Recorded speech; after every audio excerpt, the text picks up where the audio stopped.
Hello. So today I just got some news. My buddy Hybrid Vite tweeted me out something since I don't really hang out on Reddit. For some of you know why, some of you don't. But I don't typically check Reddit ever. And so when things pop up on Reddit, I got awesome people that I've built a relationship with that will share things with me. I'll be like, hey, buddy, you should check this out. And so basically there was an update posted over on Reddit from Epic regarding a change to perk-ups and re-perks and how we obtain them for the better, not a nerf. So, yeah, let's get into it. I'll put a link down to the description below for the actual article if you want to look at it. I'm going to pull it up on screen.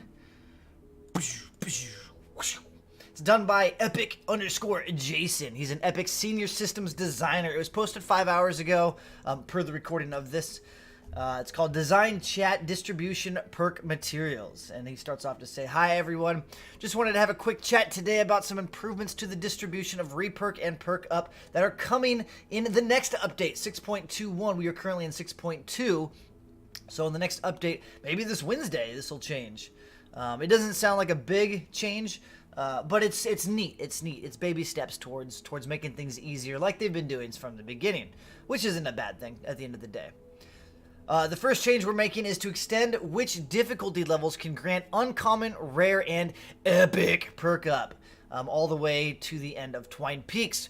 I think uncommon and rare isn't really hard to get. I don't feel ever that I have to go down to low levels to obtain it. It's in the weekly stores. We get too much of it. It was in the event store.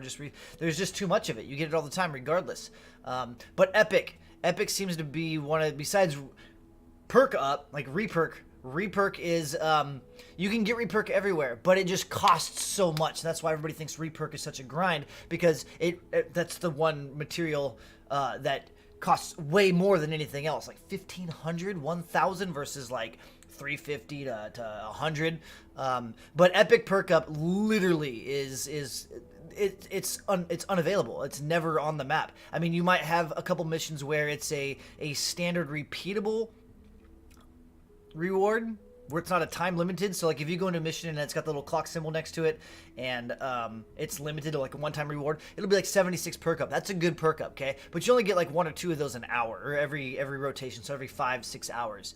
So Epic perk up, the fact that they're bringing that also into Twine Peaks is going to be cool. And I hope that they're not going to scatter it all around, where it's going to be like, this mission is uncommon, this mission is rare. I hope one of the things that we always talked about when this whole stuff came about on the Perk Recombobulator was, I felt like if you were playing in Twine, if you did a mission that granted you legendary, you should also be able to get a small fraction of like epic, uncommon, and rare also, so you didn't have to go do the other stuff. It seems a little, maybe that might be a little too easy, but I don't know.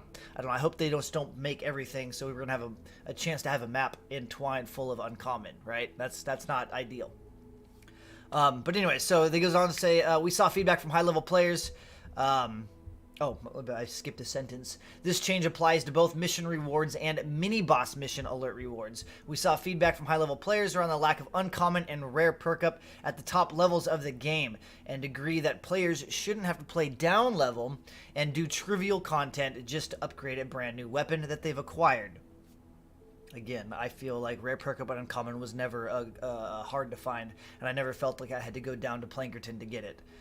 These materials will still be most common at the difficulties where they're found today, but on average there should be enough on the map to prevent you from having to go back to previous locations. So that right there is what I was saying. It's going to start showing up in Twine. I hope it doesn't replace current things. I hope it adds to them. Next paragraph. While looking at the perk material economy, we also decided the income rates could be increased a bit, so we're adding another source of perk materials to the game. Mini bosses and top tier treasure chests will now drop a new type of cash containing a small amount of both perk up and re-perk, much like the evolution material caches. These have a small chance to jackpot and give you multiple drops of re-perk and perk up in one cache. These perk caches will start dropping in mid-Plankerton around the time the Perk Recombobulator is introduced, with higher rarity perk up introduced at the same difficulty as they are in the missions and mission alerts. To make space for the new cache type, we've reduced the chance that rare schematic caches will drop in the mid to late game, as these schematics were not terribly valuable to high-level players. Yeah, because I just love getting rare items. I mean, it turns into schematic XP or whatever, so it's not that big of a deal. But so that sounds cool. It sounds like Canny Valley and Twine is going to see less blue caches, and they're going to see more epic and legendary caches, and we'll also have a chance to get the Perk-Up and Re-Perk caches. It doesn't sound like they're going to add it. It sounds like, because when they made this sentence, to make space for this new cache type, we've reduced the chance that rare schematic caches will drop. So it's not going to be additional. It's one or the other. So like we've got our evolution caches, you've got your schematic caches, and now we're going to have the Perk-Up, Re-Perk caches. So in order to get them more into rotation and the RNG of the drop rates, they're reducing the chances to get rare schematics, which is fine. I'm okay with that. If I were to see more rain or lightning, or even epic or legendary schematics, that's fine too. It's just so that's a good quality of life change in my opinion. We hope these changes make it easier to upgrade your weapon perks and make acquiring and upgrading new weapon schematics less of a chore. Please keep the feedback coming, and we'll continue to improve Save the World. I like it. I'm excited. Especially as someone who's like me, who plays the game. I'm 444 days now played, right? And everybody kind of comes into this game thinking it's a traditional RPG where there's end game content, so the grind is to get to the highest level possible as fast as you can, get the best hero, the best gun, and then the people get burnt out. No, the idea of the game is to just play, have fun, try different weapons, try different heroes, level up, level different things. So that's the ongoing gameplay mechanic of the game. So it's cool the fact that they're going to allow us to get things easier and more readily, so we can have opportunities to play with more guns faster and quickly, which is nice. For a content creator like myself, or even just somebody that just loves to play the game, there's still tons and tons of weapons that I'm still working on perking up. So it's cool. It's really cool. So I just thought that I'd share that with you. My buddy Hybrid again, he's a regular in my Twitch channel. He's in my comment section. He hits me up on Twitter all the time. He's in every community on Twitch. He's a regular. He loves the game as well. But he hit me up with this a couple hours ago on Twitter. I had to finish a movie, and then I came downstairs, and I figured I would bring it to you.